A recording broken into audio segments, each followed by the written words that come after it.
മദ്യലഹരിയിൽ ഡ്രൈവ് ചെയ്യുന്നവർക്ക് മുന്നറിയിപ്പുമായി കേരള പോലീസ്. നമസ്കാരം, കൊട്ടാരക്കര മീഡിയയിലേക്ക് സ്വാഗതം. ഡ്രൈവിംഗിലെ അശ്രദ്ധ കൊണ്ട് നിരവധി ജീവനുകളാണ് ഓരോ ദിവസവും നിരത്തുകളിൽ പൊലിയുന്നത്. മദ്യപിച്ച് വാഹനം ഓടിച്ചു വരുന്ന അപകടങ്ങൾ വിളിച്ചു വരുത്തുന്ന അപകടങ്ങളാണ്. അതുകൊണ്ട് തന്നെ ഇത്തരത്തിൽ വാഹനം ഓടിക്കുന്നവർക്കായി മുന്നറിയിപ്പുമായി എത്തിയിരിക്കുകയാണ് കേരള പോലീസ്. ഫേസ്ബുക്ക് പോസ്റ്റിലൂടെയാണ് മുന്നറിയിപ്പ് നൽകിയിരിക്കുന്നത്.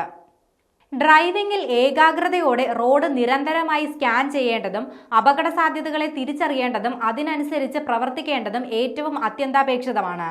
ഒരു അപകട സാധ്യത തിരിച്ചറിഞ്ഞ് നിമിഷാർദ്ധത്തിനകം വാഹനത്തിന്റെ ബ്രേക്ക്, സ്റ്റിയറിംഗ് എന്നിവയുടെ സഹായത്തോടെ വാഹനം നിയന്ത്രിക്കേണ്ടതുണ്ട്.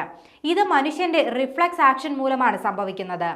എന്നാൽ മദ്യപാനത്തിൽ ഈ പ്രവർത്തനങ്ങൾക്ക് തടസ്സം നേരിടുകയും റിഫ്ലക്സ് ആക്ഷൻ സാധ്യമല്ലാതെ വരികയും ചെയ്യുന്നു എന്നുള്ളതാണ് മദ്യപിച്ച് വാഹനം ഓടിക്കുമ്പോൾ ഉണ്ടാകുന്ന ഏറ്റവും വലിയ അപകട സാധ്യത. മാത്രവുമല്ല, റിസ്ക് എടുക്കാനുള്ള പ്രവണതയും അക്രമാസക്തമായ സ്വഭാവ സവിശേഷതകളും മൂലം കാഴ്ചയ്ക്കും കേൾവിക്കും കുറവ് സംഭവിക്കുകയും ക്ഷീണവും ഉറക്കവും അധികരിക്കുകയും ചെയ്യും.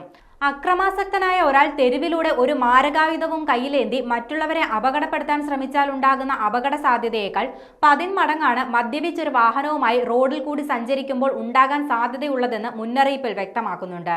അതുകൊണ്ട് തന്നെയാണ് തടവ്, പിഴ എന്നിവ കൂടാതെ ഡ്രൈവിംഗ് ലൈസൻസ് അയോഗ്യമാക്കുന്നതടക്കമുള്ള കർശന ശിക്ഷാവിധികൾ നിയമത്തിൽ നിഷ്കർഷിച്ചിട്ടുള്ളതെന്നും നിരപരാധികളായ മറ്റുള്ളവരുടെ ജീവന് ഭീഷണിയാകുന്നതുകൊണ്ട് തന്നെ തെറ്റായ പ്രവർത്തികൾ റോഡിൽ അനുവർത്തിക്കുന്നില്ല എന്ന് ഉറപ്പുവരുത്തേണ്ടത് ഓരോ പൗരന്റെയും കടമയാണെന്നും മുന്നറിയിപ്പിലൂടെ കേരള പോലീസ് വ്യക്തമാക്കി.